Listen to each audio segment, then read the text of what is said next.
আমরা এখন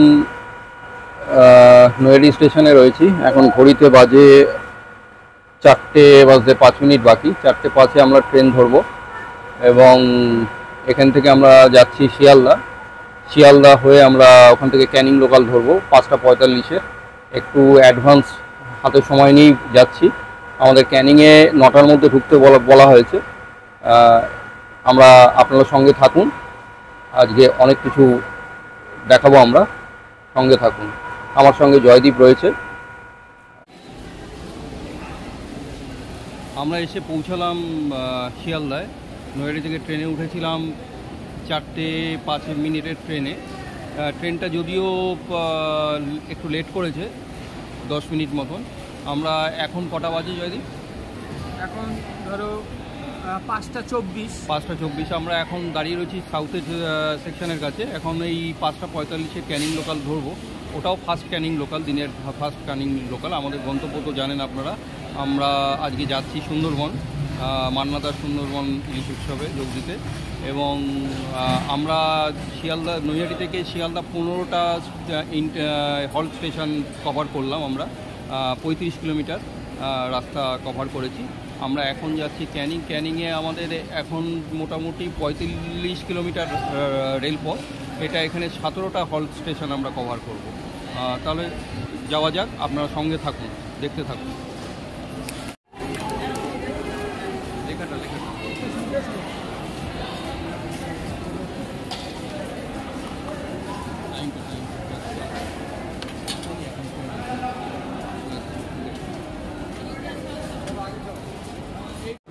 কেমন মনে হচ্ছে? কিরকম বুঝছো? আসলে এখানে দেখা গেল যেটা ভিড়টা ওই আমাদের ওই দিক থেকে যেমন কলকাতামুখী সবাই বলে, এখানে ভিড়টা বেশি হচ্ছে। মানে কলকাতার দিকে যখন ঢুকছে শিয়ালদায় তখন ভিড়টা হচ্ছে, আবার যখন ওই দিকে যাওয়া হচ্ছে তখন এটা অ্যান্টি অফিস রুট, তো অ্যান্টি অফিস রুটের জন্য এখন ভিড়টা একটু কম, তবে ধীরে ধীরে বাড়বে। শিয়ালদার পরে বাক্স সার্কাসের পর থেকেই বাড়তে শুরু করবে ভিড়টা। আজকে আমরা যখন নৈহাটি থেকে আসলাম তখন মনে হয়েছিল কতটা ফাঁকা, তারপরে যখন শিয়ালদায় আসলাম কোনো মানে অফিস টাইমের ভিড়ের মতনই ভিড় বলা যেতে পারে। তখন 4:30 পৌনে 5টা বাজে, সেই সময়ও এত ভিড়। তারপর আজকে আবার গণেশ চতুর্থী। আজকে গণেশ চতুর্থী আছে, ভালো দিন এটা, শনিবার। খুবই ভালো। দেখা যাক এখন আমাদের এই ট্রেনটা কিভাবে যায়, লেট করে কিনা, আবার টাইমলি পৌঁছায় কিনা, কটায় পৌঁছায় আমরা দেখতে পাবো। এখন তো 5:38 বাজে, 5:45 টাইম। হ্যাঁ, দেখা যাক। এখন আপনারা সঙ্গে থাকুন, আমরা আরও কিছু দেখাবো। যখন যেরকম হবে আমরা পুরোটাই আপনাদের সঙ্গে শেয়ার করব। আমাদের ট্রেন ছেড়ে দিয়েছে, আমরা এখন ক্যানিংয়ের উদ্দেশ্যে রওনা দিই। আমাদের ট্রেন চলছে, সবে শিয়ালদা থেকে ছাড়লো। এখন ঘড়িতে কাটায় 5:45। এখন দেখা যাক কটা নাগাদ পৌঁছায়। আমরা যেতে যেতে সব কিছু শেয়ার করবো আপনাদের সঙ্গে, দেখতে থাকুন।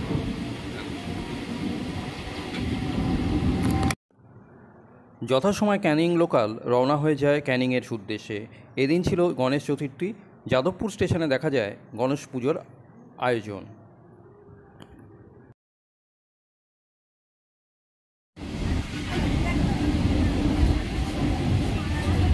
আমরা বাঘাযতীন নিয়ে বাঘাযতীন স্টেশন। ঘড়িতে এখন বাজে 6:05।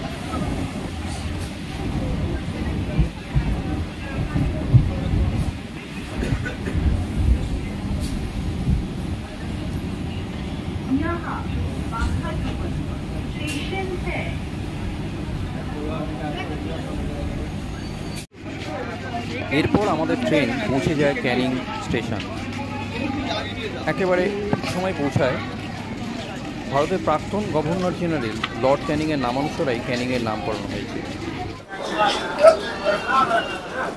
আমরা এসে পৌঁছেছি এখন ক্যানিংয়ে। ট্রেন ঠিক টাইমেই এসে উপস্থিত হয়েছে। আমরা এখান থেকে শিয়ালদা থেকে রওনা দিয়েছিলাম 5:45 আমরা অবশেষে 6:47 ক্যানিং ঢুকেছে। আমরা এখন এখান থেকে যাব মান্নাদার সুন্দরবনের ওখানে। তারপরে অনেক অ্যাডভান্স এসেছি, 9টার মধ্যে ঢোকার কথা। যাই হোক, হাতে সময় নিয়ে আমাদের আসতে হলো। আমরা আশা করছি ঠিকঠাক টাইমেই পৌঁছাতে পারবো। আর যতটা পারি স্টেশনের ছবিগুলো আমরা দেখানোর চেষ্টা করছি, সঙ্গে থাকুন। ক্যানিং স্টেশন থেকে বেরিয়ে আমরা চলে আসি রয়্যাল সুন্দরবন ট্যুরিস্ট সেন্টার, যা কিনা মান্নাদার সুন্দরবন নামে পরিচিত। এই ইলিশ উৎসবের ট্যুরের আয়োজন করেছেন মান্নাদা। আমরা মান্নাদার আমন্ত্রণে এই ট্যুরে যোগ দিয়েছি। এরপর মান্নাদা আমাদের সঙ্গে নিয়েই সোনাখালী ফেরিঘাটের উদ্দেশ্যে রওনা হয়ে যান। সেখান থেকেই আমাদের লঞ্চ ছাড়ার কথা। লঞ্চ দাঁড়িয়েছিল সেখানেই।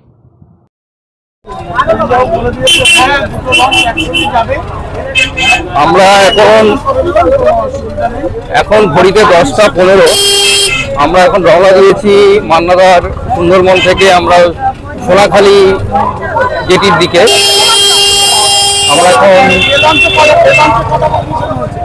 আমরা এখন ওখানে যাচ্ছি। এখানে টোটোতে করে যাচ্ছি।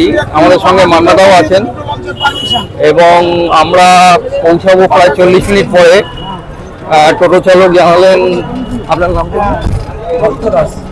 আমাদের টোটো চালক আমাদের বন্ধু দাদা ভক্ত দাস, উনি যে চালাচ্ছেন, আমাদের নিয়ে যাচ্ছেন। উনি জানালেন যে 40 মিনিট লাগবে, তাই তো? 40 মিনিট লাগবে আমাদের, এবং রাস্তা মোটামুটি এখন দেখা যাক। আশা করি 40 মিনিটের মধ্যে আমরা পৌঁছে যাব এবং আপনারা সঙ্গে থাকুন। আরও অনেক কিছু অপেক্ষা করছে, খুব ভালো ভালো জিনিস আমরা দেখাবো।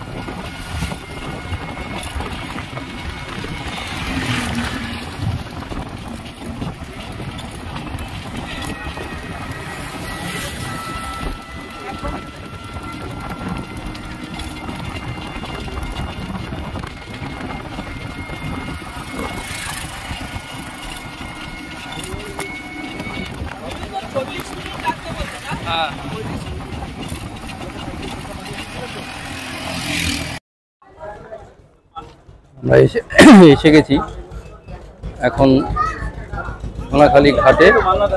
এখান থেকে আমরা লঞ্চে উঠবো এবার।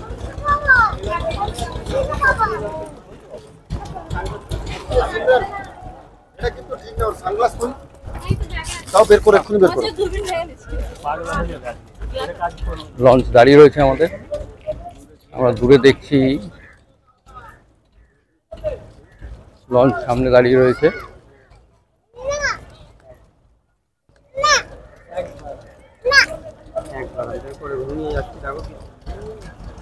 আমাদের এই লঞ্চ, আমাদের সঙ্গে মান্নাদা আছেন। মান্নাদা, এই লঞ্চটা কি নাম? এটা কল্পতরু? না না, লঞ্চ কল্পতরু না, উপাসনা। উপাসনা, ও মান্নাদার বলে বলবেন ওই সব। ও আচ্ছা, এটা এরকম 8খানা 10খানা গাড়ি আমার আন্ডারে আর রয়েছে। আচ্ছা, উপাসনা লঞ্চ। ও এখান থেকে আমরা এখন উপাসনা লঞ্চ, মান্নাদার উপাসনা লঞ্চে আমরা উঠবো এখন। এখান থেকে আমরা যাব Hamilton bungalow, first Hamilton, Gosaba Hamilton bungalow. হ্যাঁ, আমাদের টোটাল ট্যুরের অ্যারেঞ্জমেন্ট উনিই করছেন। আচ্ছা, ওটা কি হয়েছে? ওটা কি হয়েছে? একে একে সকল যাত্রী মান্নাদার উপস্থিতিতে সেই লঞ্চে উঠে পড়ে। লঞ্চটির নাম উপাসনা, আগেই বলেছি। আমাদের এই ট্যুরে মোট যাত্রী 32 জন। লঞ্চটি ঘুরে দেখি, সেখানে রান্নার আয়োজন খুব প্রত্যেকে করা আছে। না না, করা আছে তো।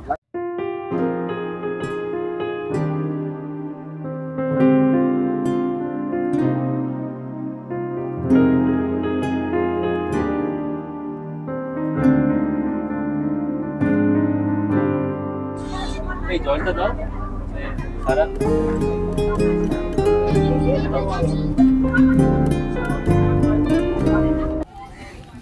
এরপর আমাদের লঞ্চ রওনা হয়ে যায় হ্যামিল্টন বাংলোর উদ্দেশ্যে।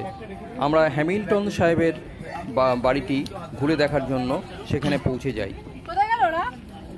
সেই জায়গাটায় চলুন ঘুরে দেখা যায়। আমরা এখন বেকন বাংলো, যেখানে গোসাবায় রবীন্দ্রনাথ ঠাকুর এসেছিলেন হ্যামিল্টন সাহেবের আমন্ত্রণে। উনি মহাত্মা গান্ধীকেও আমন্ত্রণ জানিয়েছিলেন, যদিও তার জায়গায় মহাদেব দেশাইকে পাঠিয়েছিলেন। আর এখন যেহেতু রবীন্দ্রনাথ এখানে এসেছিলেন, সেই থেকে এটার বেকন বাংলো নাম হয়েছে এবং রবীন্দ্রনাথের বাংলো বলে এখানে এলাকায় পরিচিত। এখানে আমরা টিকিট কেটে এখানে ঢুকতে হয়। আপনারা যারা আসবেন, এখানে 5 টাকা এখানে টিকিটের জন্য গেটের মুখেই টিকিট বিক্রি করা হচ্ছে। 5 টাকা টিকিটের মূল্য। জয়দীপের হাতে টিকিটটা রয়েছে, আপনার টিকিটটাকে দেখাচ্ছি। এখানে রিচার্জ 5 টাকা টিকিট এড়িয়ে এখানে সুন্দরবনের খাঁটি মধুও পাওয়া যায়, এখানে দেখানো হচ্ছে। চলো এই ঢোকো ঢোকো। এখানে টিকিট চেক করে আমাদের ঢোকানো হচ্ছে। এখানে সমস্ত কিছু বিক্রি করার ব্যবস্থা আছে, ভালোই রয়েছে। এখানে দেখা যাচ্ছে হ্যামিল্টন সাহেব উনি বসে রয়েছেন রবীন্দ্রনাথের সামনে, এবং ওনার সঙ্গে একটা বন্ধুত্বপূর্ণ এলাকা ছিল একদম। এবং দেখা যাচ্ছে সেই সময় আমাদের, ও তার আগে জানিয়ে রাখি বন্ধুরা, আমাদের এই সুন্দরবন ট্যুরে এটাই আমাদের প্রথম এইটা দর্শনীয় স্থান। এখানে এরা সুন্দর মূর্তিটা তৈরি করে করানো হয়েছে, খুব সুন্দর। হ্যামিল্টন সাহেব বসে রয়েছেন রবীন্দ্রনাথে, এবং ওনার সেই সময় খুব কাছের বন্ধু ছিলেন এবং সমবায় আন্দোলনে একটা বিরাট প্রতিকৃত হয়ে উঠেছিলেন। গোসাবার উপকার বলে বলা হয় এই হ্যামিল্টন সাহেবকে, এবং রবীন্দ্রনাথের কাছ থেকে তিনি সহায়তা পেয়েছিলেন। এবং আমরা এখানে দেখছি এখানে সুন্দরভাবে বাংলোটা সাজিয়ে রাখা হয়েছে। এবং যেটা এখানে বলার বিষয় সেটা হচ্ছে যে আমরা এখানে জানি যে 1918 সালে তিনি উপভোক্তা সমবায় সমিতি গঠন করেন, এবং 1924 সালে তিনি গোসাবায় কেন্দ্রীয় সমবায় ব্যাংক প্রথম তৈরি করেন। এবং পরবর্তীকালে 1930 সালে তিনি রবীন্দ্রনাথ এবং মহাত্মা গান্ধীকে আমন্ত্রণ জানিয়েছিলেন, এবং এখানে সমবায় সমিতিতে বিরাট সাফল্য লাভের পরে তিনি এই হ্যামিল্টন সাহেব তিনি এই দুই প্রতিকৃত আমাদের রবীন্দ্রনাথ ঠাকুর এবং মহাত্মা গান্ধীকে নিমন্ত্রণ জানিয়েছিলেন এখানে বাংলোতে আসার জন্য। এবং পরবর্তীকালে রবীন্দ্রনাথ ঠাকুর এসেছিলেন, 2 দিন ছিলেন এই বাংলোতে। এবং এবং এবং এবং আমরা এখন দেখছি এই বাংলোটার উপরে গিয়ে সুন্দর গান হচ্ছে, রবীন্দ্রসঙ্গীত গান হচ্ছে। আমরা দেখছি এখানে বাংলোটা কাঠের বাংলোটা খুব সুন্দর আমরা দেখছি। দেখুন কাঠের বাংলোতে আমরা দেখছি এখানে পুরো জায়গাটা কাঠের বাংলোতে তৈরি করা হয়েছে এখানে। আর যদিও এখানে রবীন্দ্রনাথের বাংলো নামে পরিচিত, কিন্তু এটা অনেকেই জানে না যে এটা রবীন্দ্রনাথের বাংলো নয়, এটাকে হ্যামিল্টন সাহেব কাঠ দিয়ে সেই সময় বাংলোটা তৈরি করেছিলেন। এবং গোসাবার তিনি যে সমবায় সমিতি গঠন করেছিলেন, এবং সবথেকে আশ্চর্যের বিষয় যামিনী ভূষণ মিত্র সেই সময় তৎকালীন সমবায় সমিতি রেজিস্ট্রার, এবং তিনি এই ব্যাপারে সমবায় সমিতি গড়তে উনি হ্যামিল্টন সাহেবকে সাহায্য করেছিলেন। এবং হ্যামিল্টন সাহেব যামিনী ভূষণকে সম্মান জানিয়ে যামিনী রাইস মিল বলে গোসাবায় একটা রাইস মিল তৈরি করেছিলেন।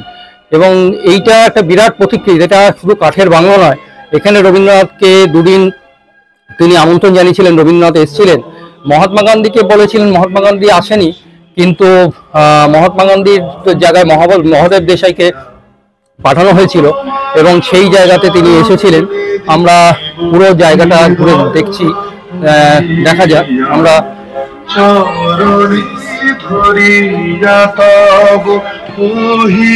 এখানে রবীন্দ্রনাথের গান হচ্ছে।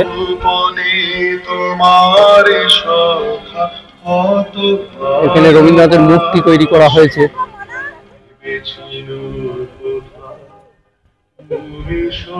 মাননীয় সাংসদ তরুণ মণ্ডলের এলাকা উন্নয়নের অর্থে নির্মিত এইটা। শিল্পী এইটা করেছেন দিলীপ সাই, উদ্বোধক প্রধান ভাস্কর নিরঞ্জন প্রধান। লেখা রয়েছে স্বার্থমগ্ন যে জন বিমুখ বৃহৎ জগৎ হতে সে কখনো সেখানেই বাঁচিতে মহাবিশ্ব জীবনের তরঙ্গিতে নাচিতে নাচিতে নির্ভয় ছুটিতে হইবে সত্যেরে করিয়া ধ্রুবতারা। রবীন্দ্রনাথ ঠাকুরের লেখা, এই সুন্দর লেখাটা এখানে করা হয়েছে। রবীন্দ্রনাথের মূর্তি।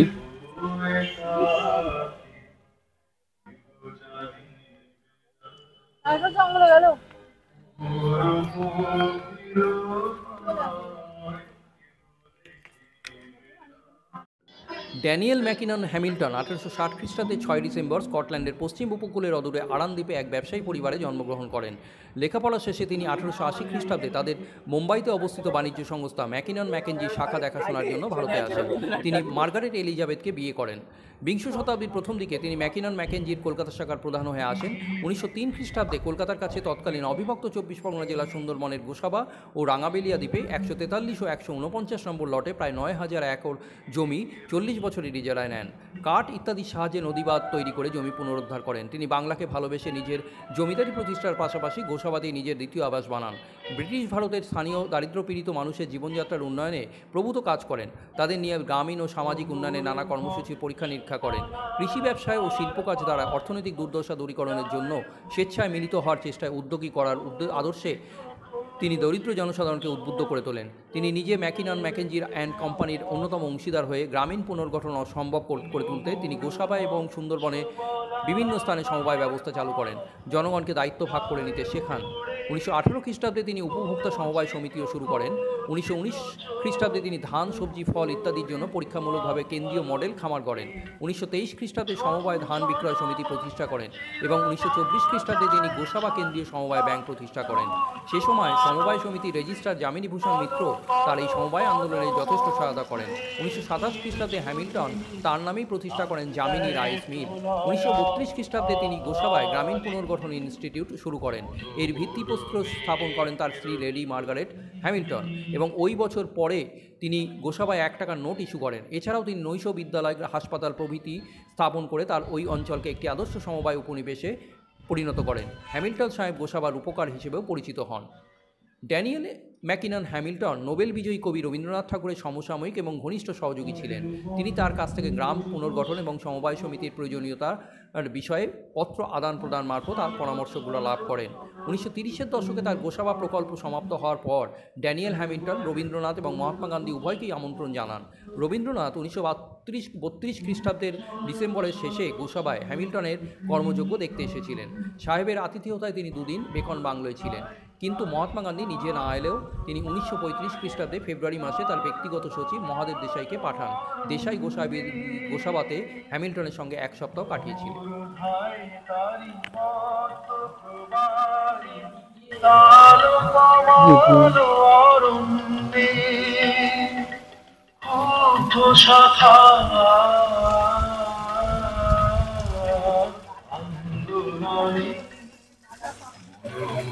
মেঘের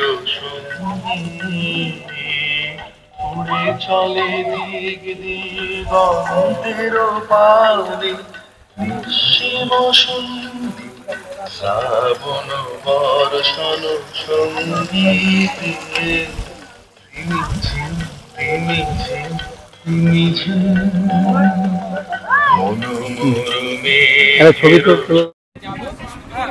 আজ আকাশ ছিল ঝকঝকে পরিষ্কার, নীল আকাশে সাদা মেঘের খেলায় পরিবেশ যেন অপরূপ সাজে সজ্জিত হয়ে উঠেছিল। আমাদের লাঞ্চ শুরু হয়ে গেল।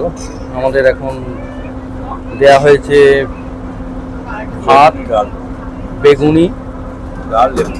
একটু বেগুনিটা তুলে দেখান। এই যে বেগুনি, ডালটা তোলা যাবে না, ডালটা তোলা যাবে না, ওই বাবা বলছে। ইলিশ মাছের মাথা দিয়ে পুঁই শাক এখানে দেওয়া হয়েছে। জয়দীপ নিলে না? জয়দীপ আবার এইসব খায় না, ইলিশ মাছের মাথা দিয়ে পুঁই শাক খায় না।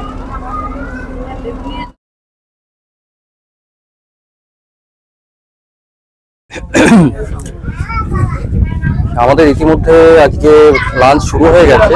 আমরা এই জায়গাটা কি জায়গা? এটা দোনের মুখ। হ্যাঁ, দোনের মুখ। দোনের মুখে এখন লঞ্চ দাঁড়িয়ে রয়েছে, এখানে খাওয়া দাওয়া চলছে। এখানে রয়েছে এখন এটা তেল ইলিশ, এটা কি এটা? বেগুন ইলিশ। এটা বড় তো? এটা বেগুন ইলিশ। এটা যারা ইলিশ মাছ খায় না তাদের জন্য রুই মাছ করা আছে। এটা রুই মাছ। আর এটা বেগুন ইলিশ, বেগুনগুলো তুলে রাখা হয়েছে। আর এইটা ডাল আছে, ভেজ ডাল। আর এটা ওই ডাল, ভেজ ডাল। আর এইটা ওটা আপনার বেগুন ইলিশ সমস্ত কাটি রাখা হয়েছে। আর এইটা এটা হচ্ছে আপনার ইলিশ ভাপা। আর এইটা ইলিশ ভাপা। একটা পাঁপড় ভাজা, ভাত। এই হচ্ছে ইয়ে, এখন বসেছে, এদের দেয়া হবে। আমরা দেখছি সব বসে গেছে, এর আগেও খাওয়া শুরু হয়েছে। ধনের মুখে এখানে লাল দাঁড়িয়ে রয়েছে।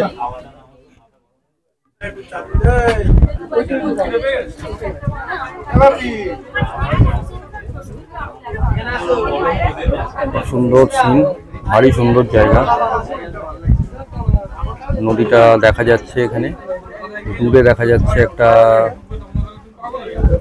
একটু জুম করে দেখাই, একটা লঞ্চ আসছে দূর থেকে, দেখুন একটা লঞ্চ আসছে।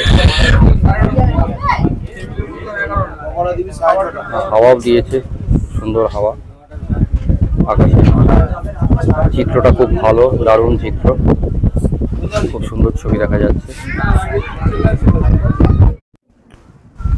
এরপর আমাদের লঞ্চের জল ফুরিয়ে যাওয়ায় আমরা জল নেওয়ার জন্য চলে আসি বিজয়নগর গ্রামে। সেখানে বিজয়নগর গ্রামের কয়েকজন বাসিন্দার সঙ্গে আমার কথা হয়। এই জায়গাটার নাম কি? কোথায়? এইখানে এই জায়গাটায়, এই পুরো রাস্তা যে গ্রামের ভেতরে ঢুকে গেছে গাছে গরম 100 মতন জায়গা ভেঙে গেছে। তাই? ও জল ঢুকে গেছিল আইলার সময়, এখন আর ভাঙে না। এখন ওই গর্তি করে মানে জল আছে, ওই গর্তি করে। আচ্ছা, আর তারপরে আর আছে। ও, এটা কোন পঞ্চায়েতের মধ্যে পড়ছে এটা? খোকা খোকা, এটা কোন পঞ্চায়েতের মধ্যে পড়ছে? এটা 2 নম্বর পঞ্চায়েত। 2 নম্বর কি পঞ্চায়েতের নাম? হ্যাঁ, ইয়ে না না, তরুণী নস্কর। হ্যাঁ, তরুণী নস্কর না, পঞ্চায়েতের নামটা কি? গ্রাম পঞ্চায়েতের নাম কি? তরুণী নস্কর 2 নম্বর পঞ্চায়েত। ও, এটা গোসাবা থানার। হ্যাঁ, গোসাবা থানা। এখানে সমস্যা আছে তো? হ্যাঁ, সমস্যা তো থাকবে, মানুষজন আছে। আলো এসছে, আলো তো দেখি এসে গেছে। এমনি আলো বোধহয় কত এসছে, 10-15 বছর হয়েছে এসছে না, বছর সাথে হয়েছে। টুরিস্টরা আসে এখানে? হ্যাঁ, টুরিস্টরা আসে ইদানিং করে একটু টুরিস্টের চাপ আছে। আচ্ছা। আর মেন কথা হচ্ছে সুন্দরবনে এমন কিছু নেই, সুন্দরবনে আবহাওয়াটাই মেন, যার জন্য করে মানুষ। আর বাঘ খুব একটা দেখা যায় না। বাঘ ওটা হচ্ছে কপালে থাকলে দেখা যাবে। হ্যাঁ, এরকম ব্যাপার যে দেখা যাবে, সুন্দরবনে আসলে যে দেখা যাবে এরকম কোনো ব্যাপার নয়। আচ্ছা, আগে বোট এখানে এতক্ষণ দাঁড়িয়ে থাকছিল, এত গরম, আজকে ওয়েদারটা ঠান্ডা, বোটে আর কেউ নড়ছে না যে বোটটা এখন ছাড়, হাওয়াটা সেইটাই।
আমাদের এখন এখানে হোটেলের দিকে যাচ্ছি, হয়ে হোটেলের যাওয়ার আগে আমাদের লঞ্চ দাঁড়িয়ে রয়েছে।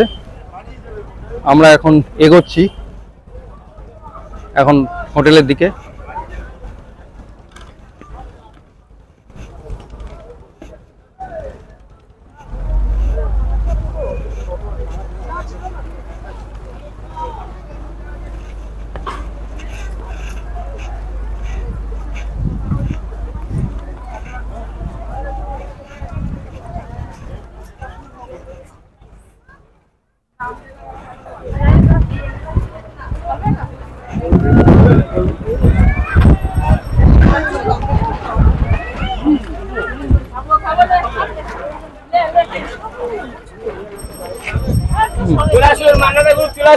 মান্নাদের গ্রুপ চলো। এখানে ভিড় দেখা যাচ্ছে, প্রচুর টুরিস্ট, এখানে অনেক উন্নত হয়েছে। দেখছি আমি জয়দীপ 20 বছর আগে এসেছিলাম, তার থেকে এখন অনেক উন্নত, প্রচুর দোকান দেখছি, অনেক দোকান হয়ে গেছে, হোটেল হয়ে গেছে এখানে দেখছি। এখানে সামনে হোটেল দেখছি, এলাই ব্যবস্থা আর কি, বুঝতে পেরেছেন আপনারা? তুমি 20 বছর পরে আগে যখন এসেছিলে তখন এই জায়গাটা আরো ন্যাচারাল ছিল, অনেক ন্যাচারাল ছিল, অনেক লোকজন কম ছিল, কিন্তু এখন প্রচুর দোকানপাট হয়ে গেছে, ভালো হয়েছে দোকানে, কিন্তু ঠিক আছে। বিষয় এত টুরিস্ট, হ্যাঁ, সেই অর্থে কিন্তু ঘাটগুলো সংস্কার করা হয়নি, সেইটা একটা বিরাট ব্যাপার। এইটা আশা করি এটা প্রশাসন এইটার দিকে নজর দেবে, কারণ এটা একটা বিরাট ব্যাপার, কারণ অনেক বয়স্ক লোকদের নামতে খুব অসুবিধা হয় এই জায়গায়। এই দিকটা একটু নজর দেওয়া উচিত। চলো চলো, আমাদের ওখানে ডাকছে, আমরা এখন হোটেলের দিকে এগিয়ে যাচ্ছি, দেখি।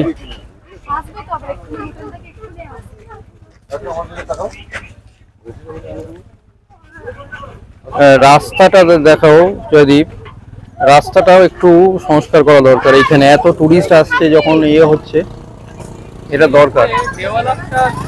হ্যাঁ, রাস্তাটা দরকার এখানে। এটা বাইরের রাজ্য থেকে যারা আসছে তাদের কাছেও কিন্তু একটা বিরাট ব্যাপার এটা কিন্তু। হ্যাঁ, এইটা কিন্তু এত কিছু করার পরেও একটু চোনা পড়ে যাচ্ছে, সেই জায়গাটা একটু কিন্তু দেখাতে হবে। এখানে রাস্তাটাকে ভালো করতে হবে। এখানে সমস্ত কিছু হচ্ছে, এত হোটেল হয়েছে, এত কিছু হয়েছে, কিন্তু রাস্তা সংস্কারটা দরকার এখানে।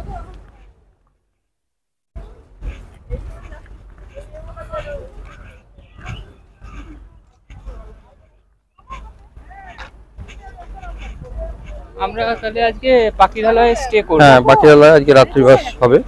এখানেই আমাদের আজকে বলা যায় সারাদিনের আজকে ট্যুরের এখানেই সমাপ্তি, প্রথম দিনের। এই হচ্ছে পাখিরালয়, এটা হচ্ছে রাঙাবেলিয়া গ্রাম পঞ্চায়েতের মধ্যে পড়ছে। এটা আমাদের দক্ষিণ 24 পরগনা জেলার আলিপুর যে জেলা সদর, সেই আলিপুর থেকে এটা 96.7 কিলোমিটার দূরে অবস্থিত। এটা এই পাখিরালয় এলাকাটা, এবং এখানে ছোট্ট জায়গা, এখানে কিছু গ্রাম আছে, এবং এই জায়গাটা আগে প্রাকৃতিক ভাবে আরো সৌন্দর্য ছিল, আরো বেশি। এখন লোকালয় হয়ে গেছে, ব্যবসায়িক একটা হারিয়ে গেছে, সেই জায়গাটাকে হয়েছে। এবং সব থেকে গুরুত্বপূর্ণ যেটা, এই রাস্তাটাকে সংস্কার করা দরকার। এত টুরিস্ট আসছে, এবং বিশেষ করে বাইরে থেকে যারা টুরিস্ট আসছে তাদের কাছে একটা যে বার্তাটা যাচ্ছে, এটা আশা করা যায় প্রশাসন এই দিকটা নজর দেবে। এটা খুব গুরুত্বপূর্ণ। এটা ঠিক আছে। হ্যাঁ নিমাইদা, এখানে রাস্তাটা একটু সংস্কার করা দরকার। রাস্তাটা খুব এত সুন্দর। হ্যাঁ, ও হয়তো আমাদের ট্যুর ম্যানেজার বলছেন রাস্তাটা সংস্কার হবে, অলরেডি সব প্ল্যানিং হয়ে গেছে। হলেই ভালো, যত তাড়াতাড়ি হয়, এবং টুরিস্টদের কাছেও একটা ভালো হবে। এত সুন্দর জায়গা এই জায়গাটা।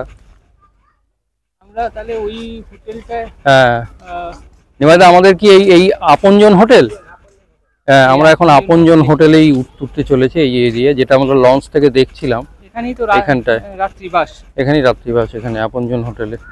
এইটাই হচ্ছে দেখা যাচ্ছে যে আমরা সেই হোটেলের দিকে যাচ্ছি। যারা আসবে হ্যাঁ। তাদের পক্ষে অনেক হেল্পফুল হবে এই ভিডিওটা। হ্যাঁ হ্যাঁ, যে, এবং তারা এদেরই। আগাম একটা মানে গাইডলাইন পেয়ে যাবে। আর আরেকটা জিনিস সেটা হচ্ছে প্রত্যেকের আধার কার্ডটা সঙ্গে নিয়ে আসতে হবে। এটা আধার কার্ডটা লাগে এখানে জঙ্গলে ঢোকার সময়, আধার কার্ডের জেরক্স কপি লাগে, কিংবা পারলে আধার কার্ডের একটা ফটোকপিও রাখতে পারেন। আর অরিজিনাল রাখলে তো কোনো অসুবিধাই নেই, কারণ আধার কার্ডটা এখানে খুব প্রয়োজন এখন ইয়েতে। এই তথ্যটা সবসময় মাথায় রাখবেন, এইটাই গুরুত্বপূর্ণ। যা কথা বলতে বলতে আমরা অবশেষে হোটেলে প্রবেশ করছি এবং আজকের যে যাত্রা এখানেই শেষ। আমরা হোটেলে ঢুকে হোটেলে যে ঘরে যে থাকবো দেখানোর চেষ্টা করছি, যদি সেই জায়গায়। হ্যাঁ, আপনারাও যা আসবেন, হ্যাঁ হ্যাঁ, আপনারাও দেখতে পাবেন। আমরা অবশ্যই সেই জায়গাটা ইয়ে করবেন, একদম অনেকটা উপকার পাবে আগামী দিনে যদি আসতে চায়। হ্যাঁ হ্যাঁ হ্যাঁ হ্যাঁ, আসার ক্ষেত্রে অনেকটাই সেইটাই কাজে দেবে। আমাদের এই হোটেল হচ্ছে এই ঘরটা দিয়েছে এখানে। এখানে টেবিল রয়েছে, একটা ওয়ার্কিং টেবিল দেখছি। এখানে প্লাগিং পয়েন্ট ভালোই আছে, দুটো প্লাগ পয়েন্ট রয়েছে। একটাই যেটা রয়েছে একটা ফ্যান, ঠিক আছে চলে যাবে যা রয়েছে। দুটো খাট যা দিয়েছে তাতে ফুটবল খেলা যাবে মোটামুটি, একদম যা রয়েছে, তাই না জয়দীপ? একদম ফুটবল খেলা যাবে। যাই হোক, এই ঘর ইয়েতে এটা দেখছি ঘরের মধ্যে এখানে বেসিন একটা রয়েছে, একটা আয়নাও রয়েছে এখানে, জলও পড়ছে বা এদিকে যে ইয়ে রয়েছে। আর এইদিকে দেখছি বাথরুমটাও মোটামুটি বড়ই বাথরুম রয়েছে, বা বড় সড়ো বাথরুম, শাওয়ার ফাওয়ার সবই আছে। সুন্দরবন এলাকায় এর চেয়ে ভালো জিনিস আর হতে পারে না, আর যা দিচ্ছে অনেক একেবারে। আপনারাও আসলে এইরকম জায়গায় আসতে পারেন। আপনাদের সমস্ত কিছু নাম্বার টাম্বার দিয়ে দেবো, এই হোটেলের নাম্বার টাম্বার সব কিছু থাকবে। আপনারা চাইলে এই হোটেলে এসে উঠতে পারেন, একদম খারাপ না। সেটা দিয়ে দেবো ডেসক্রিপশন বক্সে, একদম একদম সমস্ত কিছু আপনারা যোগাযোগ করে নিতে পারেন, অসুবিধা নেই একদম।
আজকে রাতে খাবারের মেনু কি? রাতে সাদা ভাত আছে, ডাল আছে, ওখানে আলু পটলের তরকারি আছে, এদিকে আপনার স্লাড আছে, আর এদিকে আপনার মাটন আছে।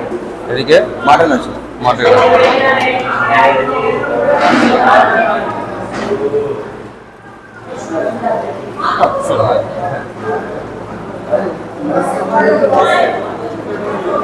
তাহলে শুনলেন আজকে রাতের এলাই আয়োজন, আলু পটলের তরকারি, স্যালাড, ভাত, ডাল এবং সেই সঙ্গে মাটন। একেবারে এখন সবাই বসে আছে, প্রত্যেকেই খাবারের অপেক্ষায় রয়েছে।